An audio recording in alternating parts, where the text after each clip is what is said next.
भगवती यमुना जी का भगवती यमुना जी का आविर्भाव दिवस चैत्र षष्ठी श्री यमुना जयंती आपको सुनाते हैं। कृपा हमारी श्री श्यामाजू कुंज बिहारी जू की जय। श्री कृष्ण भगवान की जय।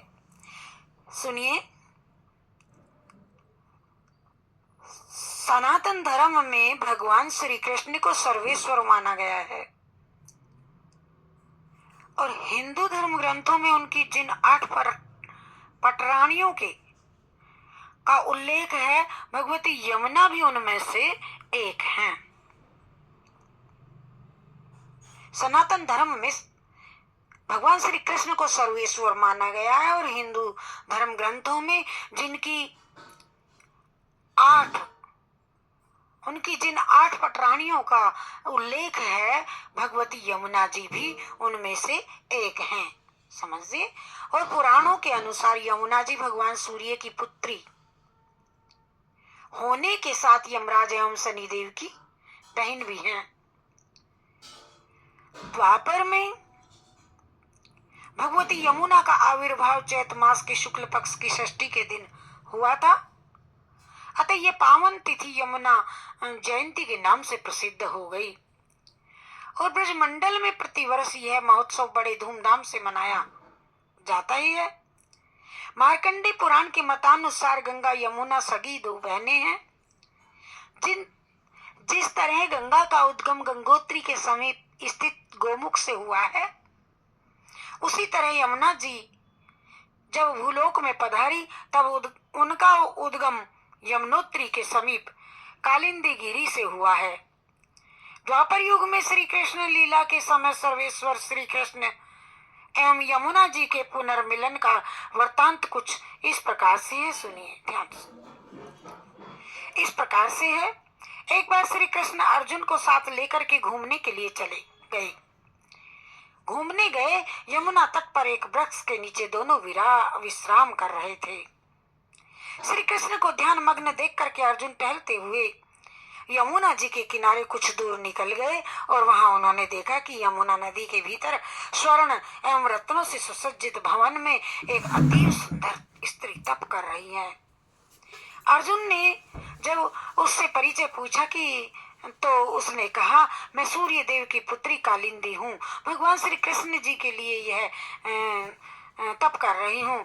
भगवान श्री कृष्ण जी के लिए मेरे मन में अपार श्रद्धा है और मैं उन्हीं को पाने के लिए यह तपस्या कर रही हूँ। पूछने पर कालिंदी ने बताया, मुझे पूर्ण विश्वास है कि मेरी मनोकामना पूर्ण अवश्य होगी, ये बताया।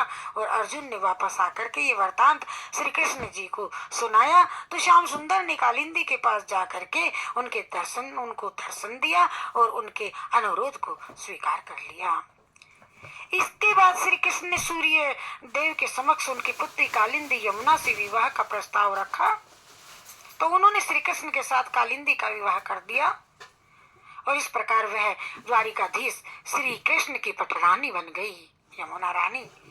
जहाँ श्री कृष्ण ब्रज संस्कृति के जनक कहे जाते हैं, वहाँ यमुना ब्रज संस्कृति की जननी मानी जाती है। उल्लेखनीय यह है कि प्रांगण में यमुना प्रयाग में यमुना एक विशाल नदी के रूप में प्रस्तुत होती है।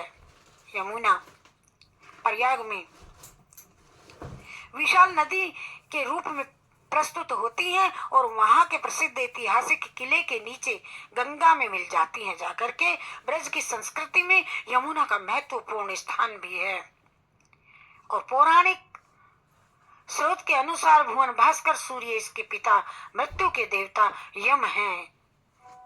इसके भाई और भगवान श्री कृष्ण इसके परि स्वीकार्य किए गए हैं। जहां भगवान श्री कृष्ण ब्रज संस्कृति के जनक कहे जाते हैं, वहां यमुना इनकी जननी मानी जाती हैं और इस प्रकार ये सच्चे अर्थों में ब्रजवासियों की माता है। अतः ब्रज में इसे यमुना मैया कहते हैं। ब्रह्म पुराण में यमुना के आध्यात्मिक स्वरूप का स्पष्टीकरण करते हुए विवरण प्रस्तुत किया है, जो सृष्टि का आधार है और जिसे लक्षणों से सच्चिदानंद स्वरूप कहा जाता है। उपनिषदों ने जिसका ब्रह्म रूप से गायन किया है, वही परम तत्व साक्षात यमुना है।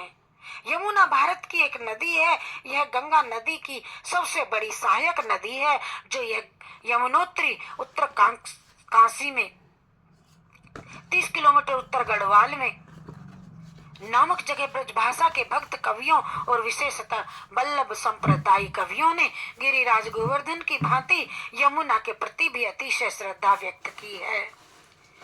इस संप्रदाय का शायद ही कोई कवि हो जिसने अपनी यमुना के प्रति अपनी काव्य श्रद्धांजलि अर्पित न की हो।